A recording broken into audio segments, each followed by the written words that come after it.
तर सर्वांना रामकृष्ण हरी, श्री स्वामी समर्थ. तर दरवर्षीप्रमाणे आमच्या गावात हरिनाम सप्ताहाचं आयोजन करण्यात आलं. पहिल्या दिवसाचा हरिपाठ आणि कीर्तन झालं, कीर्तनरूपी सेवा झाली.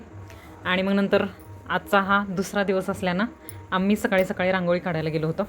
रात्री भजनाला गेल्यामुळे तसा उशीरच झालेला आम्हाला, पण ठीक आहे, उशिरा का होईना म्हणलं थोडी का होईना रांगोळी काढून यावी. गावात सप्ताह असणं म्हणजे खरंच खूप भारी नियोजन असतं, कारण सगळीजण एकत्र येऊन हा सप्ताह पार पाडत असतात. आणि त्यातच ही आमची गाऊनवाली मंडळी रांगोळी काढायला आलेली. आणि एवढं सगळं करून परत आज क्लाससाठी गेले होते. त्यात या नावाचा हा फॉन्ट म्हणजे खरंच अक्षरशः बनवून बनवून मानपाटी एक होती यांना, पण एवढं सुंदर दिसतंय ना, खरंच मला खूप आवडला हा फॉन्ट. हे दिसतं एवढंसं, पण याला खूप वेळ लागला मला तर.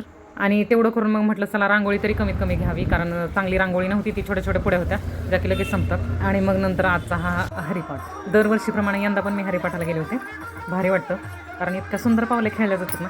आता इथं कोण खेळत नाही, पण खरंच मन प्रसन्न होतं पावल्या पाहूनच. आणि आज आमची सगळ्यांची पंगत आहे, कारण कीर्तनाची सेवा झाल्यानंतर सगळ्यांना जेवण असतं. भेटूयात पुढच्या ब्लॉगमध्ये.